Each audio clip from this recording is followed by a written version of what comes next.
자, 이번 수업은 생태계의 구성 요소와 환경에 대해 알아보자.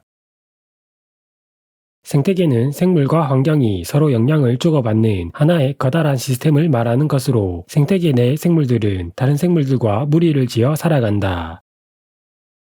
이때 하나의 생명체를 개체, 같이 생활하는 개체가 모이면 개체군, 여러 개체군이 모인 것을 군집이라고 하며, 이런 생물들과 환경이 밀접한 관계를 맺으며 생태계를 형성한다. 개체군은 일정한 지역에 사는 같은 종의 개체 무리를 말하는 것으로, 여우 4마리만 모여 있다면 개체군이지만 여우 3마리에 늑대 2마리가 모여 있다면 이것은 두 개체군이 모인 군집을 의미한다. 생태계는 생물적 요인과 비생물적 요인으로 구성되어 있다. 생물적 요인은 생태계에 존재하는 모든 생물을 말하는 것으로, 역할에 따라 생산자, 소비자, 분해자로 구분된다. 생산자는 광합성을 통해 양분을 생산하는 생물을 의미하며, 식물이나 식물 플랑크톤이 대표적인 예이다. 소비자는 스스로 양분을 만들어내지 못하기 때문에 다른 생물을 섭취하는 것으로 양분을 얻는 생물을 말한다. 토끼, 여우, 사자 등과 같은 동물과 동물성 플랑크톤이 소비자의 대표적인 예이다. 분해자는 생물의 사체나 배설물을 분해하여 에너지를 얻는 생물을 말하며, 세균, 곰팡이, 버섯과 같은 생물들이 여기에 속한다. 유기물의 이용 관점에서 각각의 역할을 살펴보면, 생산자는 무기물을 이용해 유기물을 합성하고, 소비자는 생산자가 만들어낸 유기물을 소비하며, 분해자는 유기물을 다시 무기물로 분해하는 역할을 한다. 비생물적 요인은 빛, 물, 온도, 토양, 공기 등 생물을 둘러싸고 있는 모든 환경 요인을 말한다. 생태계는 생물적 요인과 비생물적 요인이 서로 영향을 주고받으며 유지되고 있다. 비생물적 요인이 생물적 요인에게 영향을 주는 것을 작용이라고 하며, 반대로 생물적 요인이 비생물적 요인에게 영향을 주는 것은 반작용이라고 한다. 생물들끼리도 서로 영향을 주고받는데 이것을 상호작용이라고 한다. 온도가 높아지면 식물의 생장이 빨라지는 것이나, 추운 겨울이 되면 곰이나 박쥐가 겨울잠을 자는 것, 가을이 되면 단풍이 드는 것은 작용의 예이며, 광합성에 의해 공기의 성분이 변하는 것이나, 지렁이가 흙 속을 돌아다니면 토양의 통기성이 높아지는 것은 반작용이 예이다. 개구리의 수가 많아지면 개구리의 먹이가 되는 메뚜기의 수가 줄어드는 것이나, 동물의 배설물을 통해 식물의 씨가 퍼져나가는 것은 생물들끼리의 상호작용에 해당한다. 이렇게 생태계에서 생물들은 빛, 물, 온도, 토양, 공기와 같은 비생물적 요인의 영향을 받아 몸의 형태나 생활 방식을 변화시키면서 주어진 환경에 적응해 살아나가고 있다. 먼저 빛과 생물의 관계에 대해 살펴보자. 생물은 빛의 세기, 빛의 파장, 일조시간 등의 영향을 받고 있는데, 특히 빛의 세기는 광합성을 하는 식물에게 큰 영향을 주고 있다. 빛의 세기가 강한 숲의 위쪽에는 강한 빛에 적응한 소철, 소나무와 같은 식물이 잘 자라고, 빛의 세기가 약한 숲의 아래쪽에는 서나무와 같이 약한 빛에 적응한 식물들이 잘 자란다. 빛의 세기가 강한 곳에서 서식한 식물들은 울타리 조직이 발달하여 잎의 두께가 두껍다.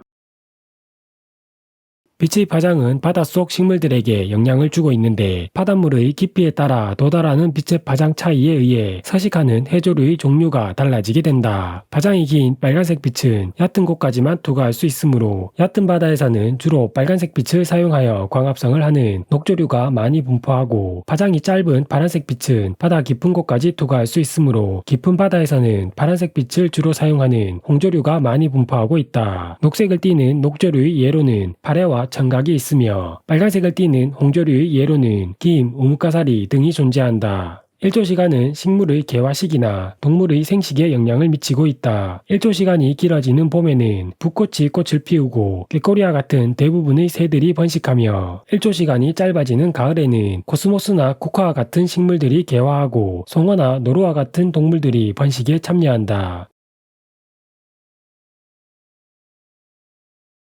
물은 생명체 구성 성분 중 가장 많은 양을 차지하고 있으며, 생명 유지에 반드시 필요한 물질이므로 생물들은 체내 수분을 유지하기 위해 다양한 방식으로 환경에 적응하여 살아가고 있다. 동물들은 몸속의 수분 증발과 손실을 최소화하는 방법으로 진화하였는데, 곤충의 몸 표면은 기틴질, 파충류는 비늘, 조류와 파충류의 알은 단단한 껍데기로 쌓여 있어 수분 증발을 막는다. 또 사막에 사는 낙타는 땀을 잘 흘리지 않고 농도가 진한 오줌을 배설하여 오줌으로 밖으로 빠져나가는 물의 양을 최소화한다. 식물들은 사는 곳에 따라 몸의 구조를 바꾸는 방법으로 진화하였다. 대부분 육상식물들은 뿌리, 줄기, 잎이 잘 발달되어 있지만 물에 사는 수생식물들은 관다발이나 뿌리가 발달되어 있지 않고 통기조직이 발달하여 물 위에 떠서 생활할 수 있다. 건조한 지역에 사는 건생식물들은 물을 저장하는 저수조직이 발달하였고 선인장과 같은 일부 식물들은 잎이 가시로 변해 수분 증발을 막고 있다. 생명체 내에서 일어나는 물질 대사는 온도에 큰 영향을 받으므로 생물들은 적절한 온도를 유지하기 위해 주변 온도에 따라 다양한 방식으로 적응하여 살아가고 있다. 먼저 동물들이 온도에 적응하는 방식을 살펴보자. 개구리나 곰, 박쥐 등은 추운 겨울에 겨울잠을 자고 기러기와 같은 철새는 계절에 따라 자신에게 적합한 온도의 장소로 이동한다. 또 살고 있는 지역에 따라 몸의 형태가 변하는데 같은 여우라도 추운 북극 지방에 사는 여우는 몸집은 크게, 귀, 발과 같은 몸의 말단부는 작게 변하여 방출되는 열의 양을 줄였고 더운 사막 지역의 여우는 몸집은 작게 몸의 말단부는 크게 변해 열 방출이 더 잘 일어날 수 있도록 진화했다. 식물도 여러가지 방법으로 온도에 적응하여 살아가고 있다. 툰드라와 같이 기온이 매우 낮은 지역에서 서식하는 털송이풀은 잎이나 꽃에 털이 나 있어 체온이 낮아지는 것을 막으며 단풍나무와 같은 낙엽수는 잎을 떨어뜨려 겨울을 나고 동백나무와 같은 상록수는 두꺼운 큐티클층이 발달하여 잎을 떨어뜨리지 않고 겨울을 지낸다. 토양과 생물의 관계를 살펴보면 토양의 표면은 공기를 많이 포함하고 있으므로 산소를 이용해 살아가는 호기성 세균이 주로 살고 있으며 토양의 깊은 곳은 공기를 적게 포함하고 있으므로 산소 없이 유기물을 분해하여 살아가는 혐기성 세균이 분포한다. 또한 지렁이와 두더지는 토양 속을 돌아다니며 토양의 통기성을 높인다. 마지막으로 공기와 생물의 관계에 대해 정리하며 마무리하자. 공기가 희박한 고산지대에 사는 사람들은 평지 사람들에 비해 적혈구의 수가 많아 산소를 효율적으로 운반하고 있으며 생물의 광합성과 호흡에 의해 공기의 성분이 변하기도 한다.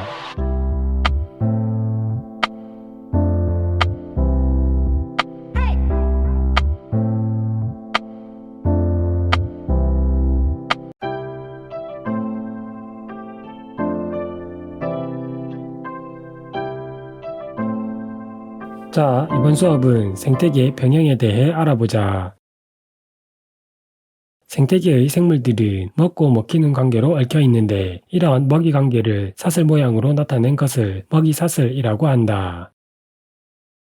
예를 들어 풀은 곤충에게 먹히고 곤충은 개구리에게, 개구리는 뱀에게 잡아먹힌다. 이때 풀은 생산자, 곤충은 1차 소비자, 개구리는 2차 소비자, 뱀은 3차 소비자라고 하며 이렇게 생물들이 먹이사슬에서 차지하는 위치를 영양단계라고 한다. 먹이 그물은 먹이사슬이 복잡하게 얽혀 그물처럼 보여지는 것을 말한다. 생태계에서 에너지는 먹이 관계를 통해 유기물의 형태로 상위 영양 단계로 이동한다. 이때 유기물에 저장된 에너지는 각 영양 단계에서 생명활동을 통해 열 에너지로 방출되고 남은 것이 상위 영양 단계로 이동한다. 따라서 상위 영양 단계로 갈수록 에너지 양은 감소하며 생태계에서 에너지는 순환하지 않는다는 것을 알 수 있다. 생태 피라미드는 먹이사슬에서 각 영양 단계에 속하는 생물의 에너지양, 생물량, 개체수를 하위 영양 단계부터 상위 영양 단계로 쌓아 올린 것이다. 안정된 생태계에서는 에너지양, 생물량, 개체수가 상위 영양 단계로 갈수록 줄어드는 피라미드 형태로 나타난다.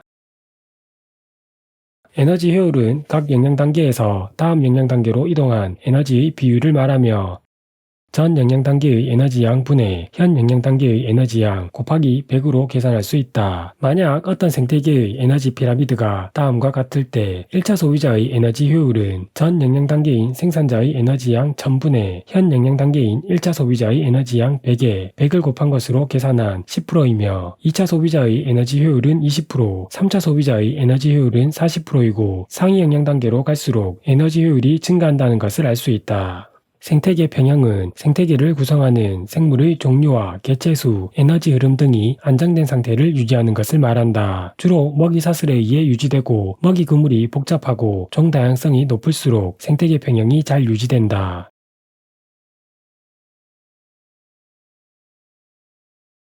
안정된 생태계는 어떤 요인에 의해 특정 영양 단계의 개체 수가 일시적으로 증가하거나 감소하더라도 대부분 먹이 사슬에 의해 생태계 평형이 회복된다. 예를 들어 안정된 생태계에서 1차 소비자의 개체 수가 일시적으로 증가하는 경우 1차 소비자를 먹는 2차 소비자는 증가하고 1차 소비자의 먹이가 되는 생산자는 감소한다. 생산자의 감소와 2차 소비자의 증가에 의해 1차 소비자의 개체 수가 다시 감소하면 생산자가 증가하고 2차 소비자가 감소하면서 생태계 평형이 회복된다. 가위바위보 고온에서 일어난 일을 살펴보며 마무리하자. 다음 그래프는 가위바위보 고온에서 사슴의 개체수를 늘리기 위해 늑대 사냥을 허용한 이후 사슴과 늑대의 개체수, 초온의 생산량 변화를 나타낸 그래프이다.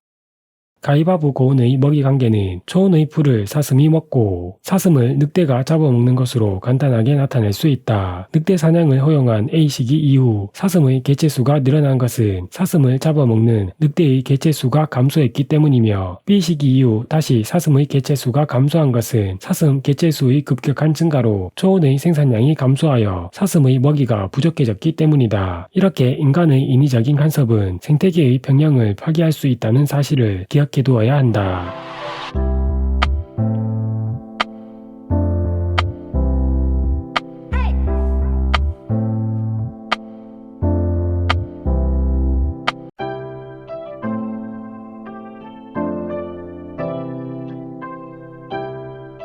자, 이번 수업은 지구의 기후변화와 대기 해수의 순환에 대해 알아보자.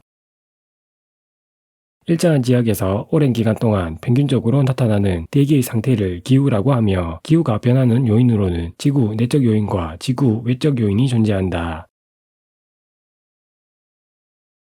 빙하의 면적이 증가하거나 숲의 면적이 줄어들면 지표의 반사율이 증가하여 기온이 내려가고 화산활동에 의해 많은 양의 화산재가 대기로 방출되면 대기 투과율이 감소하여 기온이 하강한다. 대기 중 이산화탄소의 농도가 증가하면 지구의 기온이 올라가고 수륙 분포 변화에 의해 대기와 해수의 순환이 변하여 기후가 변하기도 한다. 지구 자전축이 기울어진 각도나 방향이 변하거나 지구 공전 궤도의 모양이 변하는 등의 지구 외적 요인에 의해서도 기후는 달라진다.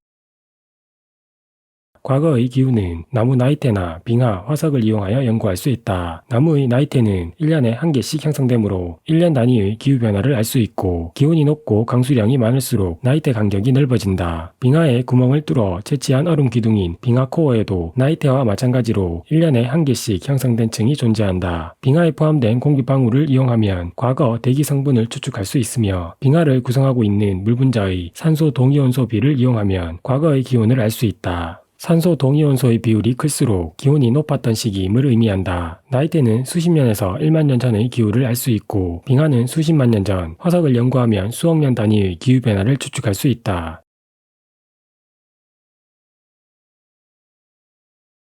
지구온난화는 대기 중의 온실기체 양이 증가하면서 지구의 평균 기온이 점점 높아지는 현상을 말한다. 수증기, 이산화탄소, 메테인, 산화이질소, 오존 등이 대표적인 온실기체의 예이다. 화석연료 사용량 증가에 따른 이산화탄소 농도 증가가 가장 큰 요인으로 작용하고 있으며 과도한 산림벌채, 가축사육 등으로 인한 온실기체 방출도 지구온난화를 일으키는 원인으로 작용한다. 지구온난화로 인해 빙하의 융해와 해수의 열팽창이 일어나 해수면이 상승하고 있으며 홍수, 가뭄 등의 기상이변과 생태계 변화, 해양산성화 등과 같은 일들이 일어나고 있다. 이러한 지구온난화의 영향으로 우리나라의 평균 기온도 상승하고 있다. 이로 인해 아열대 기후구가 점점 북쪽으로 확대되고 있습니다. 여름이 길어지고 겨울은 짧아짐에 따라 봄꽃의 개화 시기는 점점 빨라지고 있다. 바다에서는 따뜻한 물에 사는 난류성 어종의 어획량이 증가하고 있는 상황이다. 다음은 대기 대순환에 대해 알아보자. 대기 대순환은 지구 전체 규모로 일어나는 대기의 순환을 말하는 것으로 위도별 에너지 불균형으로 인해 발생하고 지구 자전의 영향을 받는다. 지구가 자전하지 않는 경우 저위도의 따뜻한 공기는 상승하여 고위도로 이동하고 고위도의 찬 공기는 하강하여 저위도 쪽으로 이동하므로 북반구와 남반구 각각 한 개의 순환만을 형성하며 북반구에서는 북풍만, 남반구에서는 남풍만 불게 된다. 지구가 자전하게 되면 적도에서 상승하여 고위도로 이동하던 공기는 위도 30도 부근에서 하강하여 다시 적도로 되돌아오고 고위도에서 이동하던 공기도 위도 60도 부근에서 상승해 다시 고위도로 이동하면서 두 개의 순환이 만들어지고 위도 30도에서 하강한 공기의 일부는 다시 극적으로 이동하다가 위도 60도 부근에서 상승하면서 하나의 순환을 더 만들어 총 3개의 순환이 형성된다. 적도에서 30도까지의 순환을 헤들리 순환, 30도에서 60도 사이의 순환을 페렐 순환, 60도에서 극까지의 순환을 극순환이라고 한다. 헤들리 순환과 극순환은 열대류에 의해 일어나는 직접순환이고 페렐 순환은 두 직접순환 사이에서 만들어지는 간접순환이다. 이런 대기 대순환에 의해 지상에서는 기압대가 형성되는데 적도지방은 저압대, 30도 지역은 고압대, 60도 지역은 다시 저압대, 극부근은 고압대가 형성되고 지상에서는 고압대에서 저압대 쪽으로 바람이 불게 된다. 헤들리 순환에 의해 형성되는 바람은 무역풍, 페렐 순환에 의해 형성되는 바람은 편서풍, 극순환에 의해 형성되는 바람은 극동풍이라고 한다. 고압대가 형성되는 위도 30도 부근은 하강기류가 발달하여 날씨가 대체로 맑고 기후가 건조하므로 사막 지역이 많이 분포하고 있다. 해수의 표층순환은 표층해류의 순환을 말하는 것으로 지속적인 바람과 대륙의 영향으로 발생한다. 무역풍의 영향을 받는 지역에서는 동쪽에서 서쪽으로 해수가 흐르게 되는데 적도 위쪽을 흐르는 해류는 북적도 해류, 적도 아래쪽을 흐르는 해류는 남적도 해류라고 한다. 편서풍의 영향을 받는 중위도 지역에서는 서쪽에서 동쪽으로 해수가 흐르게 된다. 태평양 북쪽의 북태평양 해류, 대서양 북쪽의 북대서양 해류, 그리고 남극 근처의 남극 순환류가 대표적인 예이다. 바람에 의해 동서방향으로 흐르던 해류가 대륙에 의해 막히면 남북 방향으로 이동하게 되는데 이때 따뜻한 저위도에서 고위도로 흐르는 해류를 난류, 차가운 고위도에서 저위도 쪽으로 흐르는 해류는 한류라고 한다. 태평양의 북적도 해류가 대륙에 막혀 북쪽으로 이동하는 난류를 쿠로시오 해류라고 하고 북태평양 해류가 대륙에 막혀 아래쪽으로 내려오는 한류를 캘리포니아 해류라고 한다. 이렇게 동서방향으로 흐르는 해류와 남북방향으로 흐르는 해류가 만나 큰 순환을 이루게 되는데 북반구 아열대 지역에서는 시계방향, 남반구 아열대 지역에서는 반시계 방향으로 순환하면서 적도를 경계로 대칭인 분포를 보이게 된다.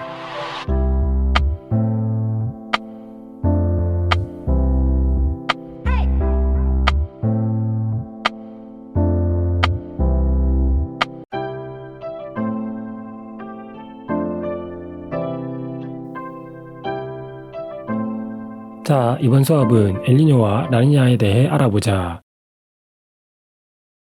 엘니뇨는 적도 부근 동태평양의 표층수온이 높아지는 현상을, 라니냐는 적도 부근 동태평양의 표층수온이 낮아지는 현상을 말하며 엘니뇨는 무역풍이 평상시보다 약할 때, 라니냐는 무역풍이 평상시보다 강할 때 발생한다. 먼저 평상시 적도 부근 동태평양과 서태평양 지역의 대기와 해수의 흐름을 살펴보자. 적도 부근에서 부는 무역풍에 의해 동태평양의 따뜻한 표층 해수가 서태평양 쪽으로 이동하고 동태평양에서는 용승이 일어난다. 따뜻한 해수에 의해 서태평양의 표층 수온은 높아지고 저기압이 형성되어 많은 비가 내리지만 차가운 해수의 용승이 일어난 동태평양 지역은 표층 수온이 낮아지고 고기압이 형성되어 비가 많이 오지 않는다. 동태평양 지역에서 용승되는 심층수에는 플랑크톤의 먹이가 되는 영양염류가 많이 포함되어 있으므로 좋은 어장이 형성되어 많은 물고기가 잡힌다. 평상시보다 무역풍이 약해지면 서쪽에 모여있던 따뜻한 표층 해수가 다시 동태평양 쪽으로 이동하고 찬 해수의 용승도 약해지면서 동태평양의 표층 수온이 평상시보다 높아지는 엘니뇨가 발생한다. 높아진 수온에 의해 동태평양에는 저기압이 형성되고 강수량이 평상시보다 증가하여 홍수나 폭우가 발생하며 약해진 용승에 의해 물고기의 먹이가 감소하므로 어획량은 감소한다. 반대로 서태평양의 표층 수온은 낮아지고 고기압이 형성되면서 평상시보다 강수량이 감소하여 가뭄이 심해지고 산불이 발생한다. 평상시보다 무역풍이 강해지면 따뜻한 해수가 평상시보다 더 많이 서태평양 쪽으로 이동하고 동태평양에는 차가운 심층수의 용승이 더 강하게 일어나게 되어 동태평양의 표층 수온이 평소보다 더 많이 낮아지는 라니냐가 발생하게 된다. 낮아진 수온에 의해 동태평양에는 더 강한 고기압이 형성되어 평소보다 더욱더 건조한 날씨가 지속되고 반대로 서태평양의 수온은 평상시보다 더 높아지고 강한 저기압이 형성되어 평소보다 더 많은 양의 비가 내리게 된다.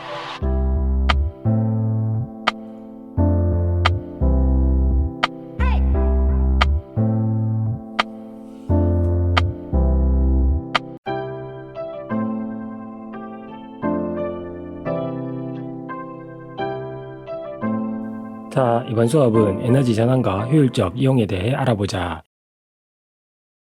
에너지는 일을 할 수 있는 능력을 말하며 단위는 일의 단위와 같은 주를 사용한다.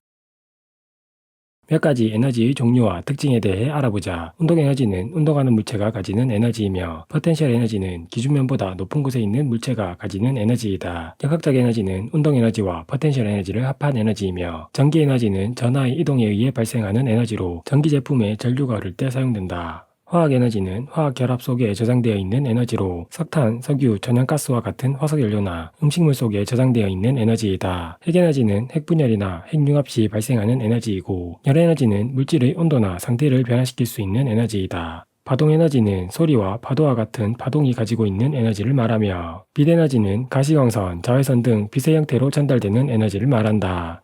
에너지 전환은 한 형태의 에너지가 다른 형태의 에너지로 바뀌는 것을 말하며, 자연이나 일상생활의 모든 현상에서 에너지 전환이 일어난다. 광합성은 빛에너지가 화학에너지로 전환되는 과정이며, 세포에서 일어나는 호흡은 화학에너지가 생명체에 필요한 열에너지와 운동에너지로 전환되는 과정이고, 태풍은 태양의 열에너지가 구름, 비 등의 역학적 에너지로 전환되는 과정이다. 폭포에서 물이 떨어질 때 높은 곳에 있는 물의 포텐셜 에너지가 운동 에너지로 전환되며, 반딧불이의 불빛은 반딧불이의 배에 저장되어 있는 화학 물질의 화학 에너지가 빛 에너지로 전환되면서 발생한다. 선풍기는 전기에너지를 운동에너지로, 텔레비전은 전기에너지를 빛이나 소리에너지로, 가스레인지는 천연가스의 화학에너지를 열에너지로 전환하는 장치이다. 전자레인지는 전기에너지를 이용해 파동을 발생시키고, 이 파동을 이용해 음식물을 데운다. 건전지는 건전지 내부 화학물질에 저장되어 있는 화학에너지를 전기에너지로, 충전기는 전기에너지를 화학에너지로 바꿔주는 장치이고, 발전기는 역학적 에너지를 이용해 전기에너지를 만들어내는 장치이다. 전기난로, 전기주전자, 전기다리미처럼 전기를 이용해 열을 내는 장치를 전열기라고 한다. 우리가 매일 사용하는 휴대전화에서의 에너지 전환 과정도 살펴보자. 휴대전화는 배터리에 저장되어 있는 화학에너지를 전기에너지로 바꾼 다음 이 전기에너지를 이용해 다양한 기능을 수행하는 장치이다. 휴대전화의 진동은 전기에너지가 운동에너지로 전환되는 과정이고, 휴대전화의 화면에서는 전기에너지가 빛에너지로 전환된다. 스피커는 전기에너지를 소리에너지로 전환하는 장치이고, 휴대전화를 오래 사용하면 본체가 뜨거워지는데, 이것은 전기에너지가 열에너지로 전환되기 때문이다. 에너지는 한 형태에서 다른 형태로 전환될 수 있지만 새롭게 생겨나거나 소멸되지 않으므로 전체 에너지의 양은 항상 일정하게 보존되는데, 이것을 에너지 보존 법칙이라고 한다. 하지만 에너지가 전환되는 과정에서 에너지의 일부는 항상 열에너지 형태로 전환되며, 열에너지는 재사용하기 어려운 특징이 있다. 따라서 에너지를 사용할수록 사용 가능한 에너지의 양은 감소하므로 가능한 에너지를 절약해서 사용해야 한다. 에너지 효율은 공급한 에너지 중 유용하게 사용된 에너지의 비율을 말하며, 공급한 에너지분의 유용하게 사용된 에너지 곱하기 100으로 계산할 수 있다. 예를 들어 자동차에 공급한 휘발유의 화학 에너지가 100이고 엔진에서 피스톤의 운동 에너지로 전환된 에너지의 양이 27이라면 자동차의 에너지 효율은 27%가 된다. 열기관은 연료를 연소시켜 발생한 열 에너지를 이일 또는 역학적 에너지로 전환시키는 장치를 말하며, 가솔린 엔진, 디젤 엔진, 증기기관 등이 열기관의 대표적인 예이다. 높은 온도의 고열원에서 열기관으로 Q1만큼의 열에너지를 공급해주면 열기관은 공급받은 열에너지 중 일부를 이용해 일을 하고, 나머지 열에너지는 낮은 온도의 저열원으로 방출된다. 이때 저열원으로 방출된 열에너지를 Q2라고 하면, 에너지 보존 법칙에 의해 열기관으로 공급된 열에너지 Q1은 열기관이 한 일회양 W와 저열원으로 방출된 열에너지 Q2의 합과 같아야 한다. 열기관의 에너지 효율, 즉 열효율은 Q1분의 W 곱하기 100으로 계산할 수 있으며, 이것은 Q1분의 Q1 빼기 Q2 곱하기 100 또는 1 빼기 Q1분의 Q2 곱하기 100과 같은 값을 가진다. 예를 들어 어떤 열기관에 공급된 열 에너지의 양 Q1이 50kJ이고 저열원으로 빠져나간 열의 양 Q2가 30kJ이라고 할 때, 열기관이 한 일의 양 W와 열기관의 열효율 E는 얼마인지 구해보자. Q1은 W와 Q2의 합과 같으므로 열기관이 한 일의 양 W는 20kJ이며 Q1분의 W 곱하기 100으로 계산된 열기관의 열효율은 40%이다. 열효율이 100%인 열기관은 존재하지 않는데, 이것은 Q2가 0이 될 수 없으므로 공급한 열이 모두 1로 바뀌지 않기 때문이다. 다음은 열 효율이 서로 다른 두 자동차를 비교해보자. A 자동차에는 200, B 자동차에는 150의 에너지를 공급했을 때 A와 B 자동차 모두 30만큼의 일을 했다면 A 자동차의 열 효율은 15%, B 자동차의 열 효율은 20%가 된다. 만약 같은 속력으로 같은 거리를 이동한다면 열 효율이 낮은 A 자동차가 더 많은 연료를 소모할 것이며 발생하는 이산화탄소의 양도 A 자동차가 더 많을 것이라 예측할 수 있다. 하이브리드 자동차는 엔진과 전기모터, 배터리를 함께 사용하여 운행 중 버려지는 에너지를 다시 사용하는 방식으로 에너지 효율을 높인 자동차를 말한다. 하이브리드 자동차는 속력을 줄이거나 내리막을 내려갈 때 남는 에너지를 배터리에 저장하고 급가속이 필요한 경우나 오르막에서 엔진과 함께 배터리에 저장된 에너지를 이용해 모터를 돌려 엔진에서의 연료 소모를 줄인다. 하이브리드 자동차는 높은 에너지 효율을 가지므로 에너지를 절약할 수 있지만 구조가 복잡하고 자동차의 무게가 많이 나가며 가격이 비싸다는 단점이 존재한다. 마지막으로 조명기구의 발전을 살펴보자. 가장 먼저 만들어진 조명기구는 백열등이며 이후 형광등이 사용되어지다가 최근에는 LED 등이 주로 사용되고 있다. 백열등의 에너지 효율은 10% 정도로 매우 낮으며 형광등은 20%, LED 등은 40% 정도의 에너지 효율을 가진다. 이것은 백열등의 경우 90%, 형광등은 80%, LED 등은 60%의 에너지가 열로 손실된다는 의미이다. 만약 백열전구와 LED 등에 같은 에너지를 공급했다면 LED 등이 백열전구에 비해 4배 더 밝고 백열전구가 LED 등과 같은 밝기를 내기 위해서는 백열전구에 4배 더 많은 에너지를 공급해야 된다는 것을 알 수 있다.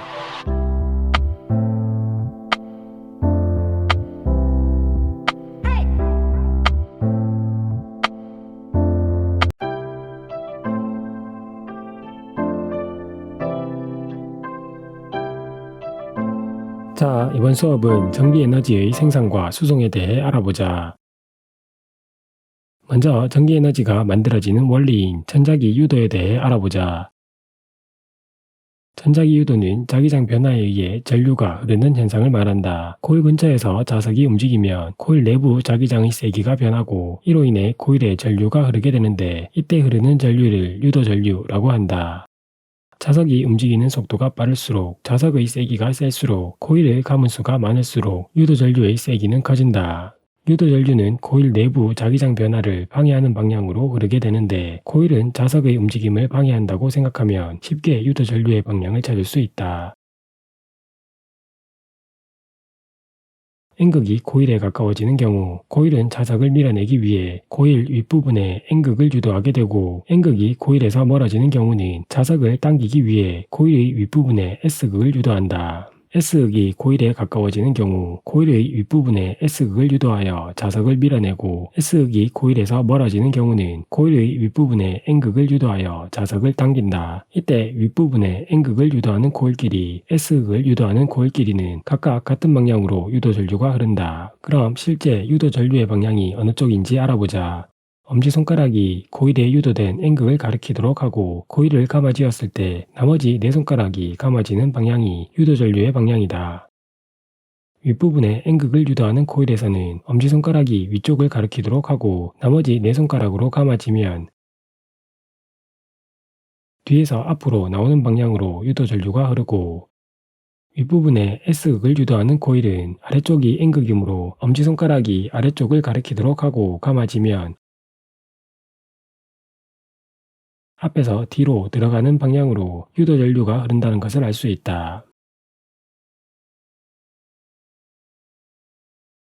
발전기는 전자기 유도를 이용하여 전기에너지를 생산하는 장치이다. 연구자석 사이에 코일이 위치한 구조이며 코일이 회전하면 코일 내부 자기장이 변하고 유도전류가 만들어진다. 즉 발전기는 코일의 운동에너지를 이용하여 전기에너지를 만들어내는 장치이며 이때 코일의 회전 속도가 빠를수록 유도전류의 세기도 세진다. 코일이 회전하면서 코일 내부 자기장이 증가하는 경우 증가하는 자기장을 상쇄시키는 방향으로 유도전류를 만들어내고 코일 내부 자기장이 감소하는 경우 감소하는 자기장을 보충해주는 방향으로 유도전류를 만들어낸다. 이렇게 발전기에서는 전류의 방향이 주기적으로 바뀌는 교류가 생산된다.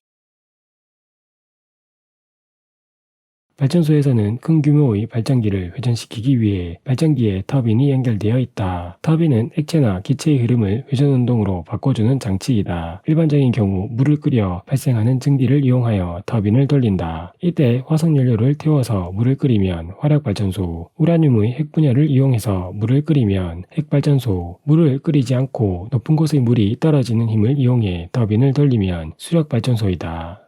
화력발전은 화석연료의 화학에너지를, 핵발전소는 우라늄의 핵에너지를, 수력발전소는 물이 가지고 있는 포텐셜 에너지를 에너지원으로 사용한다. 화력발전과 핵발전은 화학에너지와 핵에너지가 물을 끓일 수 있는 열에너지로 전환되고 발생하는 증기를 이용해 터빈을 돌리면 발전기에서는 터빈의 운동에너지를 이용해 전기에너지를 생산한다. 하지만 수력발전은 열에너지로 전환되는 과정 없이 물의 포텐셜 에너지를 이용해 바로 터빈을 돌려 전기에너지를 만들어낸다.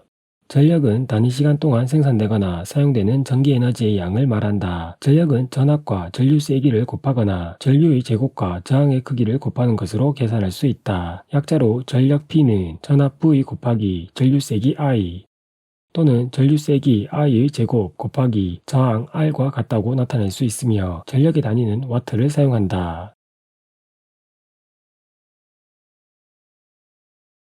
다음은 전력 손실에 대해 알아보자. 발전소에서 생산된 전기에너지는 송전선을 통해 가정으로 공급된다. 이때 송전선의 저항에 의해 열이 발생하면서 전기에너지의 일부가 손실된다. 발전소에서 단위시간 동안 생산되는 전기에너지의 양을 생산전력, 송전선에서 단시간 동안 열로 손실되는 전기에너지를 손실전력이라고 한다. 생산전력 P0는 송전전압 V0와 송전전류의 세기 I0의 곱으로 계산할 수 있으며 손실전력은 송전선에 흐르는 전류의 세기 I의 제곱과 송전선의 저항 R의 곱으로 계산되고 가정에서 사용할 수 있는 최대 전력은 생산전력에서 손실전력을 빼는 것으로 알아낼 수 있다. 송전선에서 손실되는 전력을 감소시키기 위해서 송전선의 저항을 줄이거나 송전선에 흐르는 전류 세기를 줄이는 방법을 사용할 수 있다. 송전선의 저항을 줄이기 위해서는 현재 송전선의 재료로 사용되고 있는 꿀이나 알루미늄보다 저항이 더 작은 은과 같은 물질을 이용해 송전선을 만들고 송전선의 굵기는 굵게, 길이는 짧게 하여 사용하면 되지만 실제 적용하기는 힘든 방법이다. 송전선에 흐르는 전류의 세기를 줄이는 방법에 대해 알아보자. 먼저 발전소에서 생산되는 전기에너지의 양은 정해져 있으므로 생산전력 P0는 일정하고 발전소에서 송전선으로 흘려보내는 전류세기 I0는 송전선에 흐르는 전류세기 I와 같은 값을 가진다. 만약 발전소에서 송전전압 V0를 2배로 증가시키면 P0가 일정하므로 I0는 2분의 1배가 된다. I0는 I와 같으므로 송전선에 흐르는 전류의 세기 I 역시 2분의 1배가 되고 손실전력은 4분의 1배로 줄어들게 된다. 이처럼 고전압 송전을 하면 송전선에 흐르는 전류의 세기가 약해지고 손실전력이 감소한다. 이때 송전전압이 N배가 되면 전류 세기는 N분의 1배가 되고 손실전력은 N제곱분의 1배로 감소한다고 정리해두기 바란다. 예제를 풀어보며 전력 손실에 대해 정리해보자. 발전소의 생산전력 P0가 400W이고 송전전압 V0는 200V, 송전선의 저항 R은 4ohm이라고 할 때 송전선의 손실전력과 가정에서 사용할 수 있는 최대 전력은 얼마인지 구해보자. 생산전력 P0는 송전전압 V0와 송전전류 세기 I0의 곱으로 계산되므로 I0는 2A이고 이것은 송전선에 흐르는 전류세기 I와 같은 값을 가진다. 손실전력은 송전선에 흐르는 전류세기 2의 제곱과 송전선의 저항 4를 곱한 16W라는 것을 알 수 있으며 가정에서 사용 가능한 최대 전력은 생산전력 400W에서 손실전력 16W를 뺀 384W가 된다.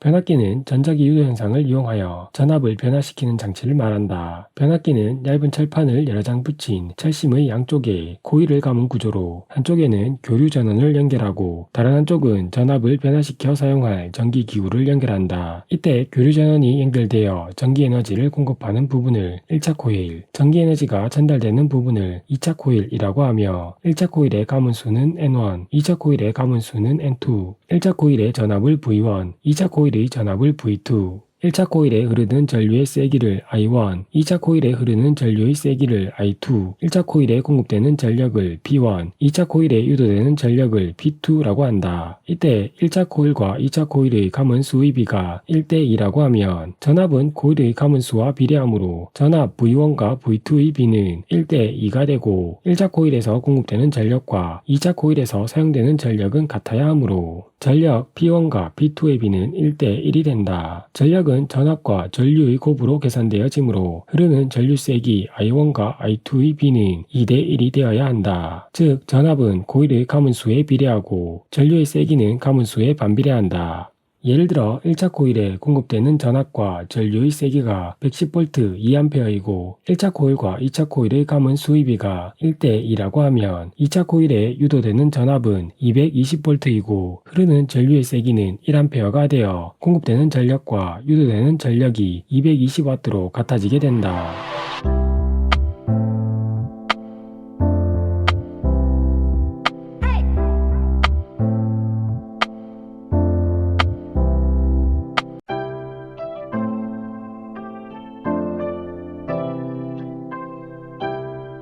자, 이번 수업은 태양에너지와 여러가지 발전 방식에 대해 알아보자. 태양은 주로 수소와 헬륨으로 구성되어 있으며 중심부의 온도는 1500만 켈빈 정도로 매우 뜨거운 상태이다. 태양의 내부 구조는 에너지가 생성되는 핵과 에너지가 전달되는 복사층, 대류층으로 구분된다. 초고온 상태의 핵에서 수소와 헬륨은 원자핵과 전자가 분리된 플라즈마 상태로 존재하며 수소 핵융합 반응에 의해 막대한 양의 에너지를 만들어내고 있다. 수소 핵융합 반응은 수소 4개를 융합시켜 1개의 헬륨을 만들고 감소하는 질량에 의해 에너지가 발생하는 반응이다.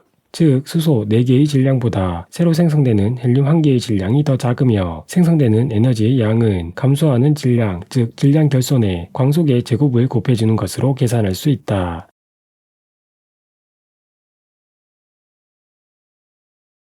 태양에서 생성되는 에너지 중 일부가 지구에 도달하고 지구에 도달한 태양 에너지는 에너지 전환 과정을 반복하면서 순환한다. 태양 에너지는 지구 내에서 일어나는 에너지 순환의 근원이며 생명체의 생명활동을 유지시키고 광합성, 기상현상 등 대부분 자연현상을 일으킨다. 화석연료 역시 태양 에너지가 근원이며 수력발전, 화력발전 등 다양한 발전의 근원 에너지 역시 태양 에너지이다. 하지만 지진, 화산, 밀물, 썰물처럼 지구 내부 에너지나 조력 에너지에 의해 발생하는 자연현상도 존재하며 지열발전, 핵발전, 연료전지는 태양 에너지가 근원이 아닌 발전 방식이다. 다음은 에너지 사용의 변천과 화석연료에 대해 알아보자. 인류는 처음 태양이나 물, 바람이 가진 에너지를 주로 이용했지만 산업혁명 이후 화석연료를 주로 사용하게 되었다. 화석연료는 석탄, 석유, 천연가스를 말하는 것으로 석탄은 식물, 석유와 천연가스는 미생물이 퇴적된 후 오랜 시간 동안 열과 압력을 받아 만들어지며 석유와 천연가스는 대부분 같이 매장되어 있다. 하지만 화석연료는 매장 지역이 편중되어 있고 매장량에 한계가 있어 언젠가는 고갈될 에너지이며 지구온난화로 인한 기후변화와 대기오염과 같은 환경 문제를 일으키므로 이러한 문제점을 해결할 수 있는 새로운 에너지 자원을 개발해야 한다. 신재생에너지는 기존 화석연료를 변환하거나 햇빛, 바다 등 지속적으로 재생 가능한 에너지원을 변환하여 이용하는 에너지를 말한다. 신에너지에는 수소에너지, 연료전지, 석탄, 액화, 가스화가 있으며 재생에너지는 태양광, 태양열, 풍력, 수력, 해양, 지열, 폐기물, 바이오에너지 등이 있다. 신재생에너지는 환경오염이 거의 발생하지 않으며 고갈될 위험이 없으므로 지속적인 발전이 가능하다. 하지만 초기 투자 비용이 높고 대부분 효율이 낮다는 단점이 존재한다. 핵발전은 우라늄 원자핵이 핵분열할 때 발생하는 에너지를 이용하여 전기에너지를 생산하는 발전 방식이다. 원자로 안에 있는 우라늄 원자핵에 느린 속도의 중성자를 충돌시키면 우라늄 원자핵이 가벼운 원자핵 2개와 빠른 속도의 중성자로 분열되고 감소한 질량만큼 에너지가 방출된다. 빠른 속도의 중성자들을 다시 느리게 만들어주면 주변의 다른 우라늄에 충돌하면서 연쇄적으로 핵분열 반응이 일어나고 핵분열 반응이 급격하게 증가하면서 막대한 양의 에너지가 방출된다. 한다. 이렇게 방출되는 에너지를 이용해 물을 끓이고 증기를 이용해 발전기에 연결된 터빈을 돌려 전기 에너지를 만들어낸다. 핵발전 과정에서 빠른 속도의 중성자를 느린 속도의 중성자로 바꾸어 계속해서 반응이 일어날 수 있도록 하는 물질을 감속제라고 하며 연쇄 반응에 의해 기하급수적으로 증가하는 중선자를 흡수하여 핵분열 반응의 속도를 조절하는 물질은 제어봉이라고 한다. 감속제는 주로 흑연이나 물을 사용하고 제어봉은 주로 카드뮴과 붕소를 사용한다. 이런 핵발전의 장점은 화력발전에 비해 연료비가 저렴하고 에너지 효율이 높아 대용량 발전이 가능하며 이산화탄소가 발생하지 않는다는 것이다. 하지만 우라늄과 같은 핵연료도 매장량이 한정되어 있어 언젠가는 고갈될 수 있으며 발전 과정에서 사용한 냉각수가 바다로 배출되어 해수의 온도를 상승시킨다. 방사능 유출의 위험이 있으며 발전 과정에서 발생하는 폐기물의 처리와 보관에 많은 비용이 든다. 연료전지는 산화환원 반응을 통해 연료의 화학에너지를 직접 전기에너지로 전환하는 장치를 말한다. 대표적인 연료전지인 수소연료전지의 원리를 살펴보자. 연료전지의 한쪽에 수소기체를 넣어주면 수소는 수소이온이 되어 반대쪽으로 이동하고 전자는 도선을 따라 이동하면서 전류가 흐른다. 반대쪽에 산소를 넣어주면 도선을 따라 이동한 전자와 전해질을 따라 이동한 수소이온이 산소와 결합하여 물이 생성된다. 수소기체를 넣어준 쪽은 음극, 반대쪽은 양극이 된다. 음극에서는 수소 분자가 수소이온이 되면서 전자를 내어놓는 수소의 산화 반응이 일어나고 양극에서는 산소가 전자 수소이온과 반응하여 물이 생성되는 산소의 환원 반응이 일어난다. 전체 반응은 수소와 산소가 만나 물이 생성되면서 전기에너지와 열에너지가 발생하는 반응으로 나타낼 수 있으며 발생하는 열에너지를 난방에 이용하기도 한다. 연료전지는 환경오염 물질이 거의 배출되지 않으며 에너지 효율이 높다는 장점이 있지만 수소의 생산 비용이 많이 들고 수소는 폭발 위험성이 있어 저장이 힘들다는 단점도 존재한다. 대부분의 발전 방식은 전자기 유도를 이용하여 교류전기를 만들어내지만 태양광 발전과 연료전지는 전자기 유도를 이용하지 않으며 직류가 생성된다. 핵발전과 연료전지는 화력발전보다 에너지 효율이 높은 발전 방식이며 조력발전은 밀물과 썰물을 이용하고 파력발전은 파도를 이용하므로 조력발전은 조력에너지, 파력발전은 태양에너지가 근원에너지이다.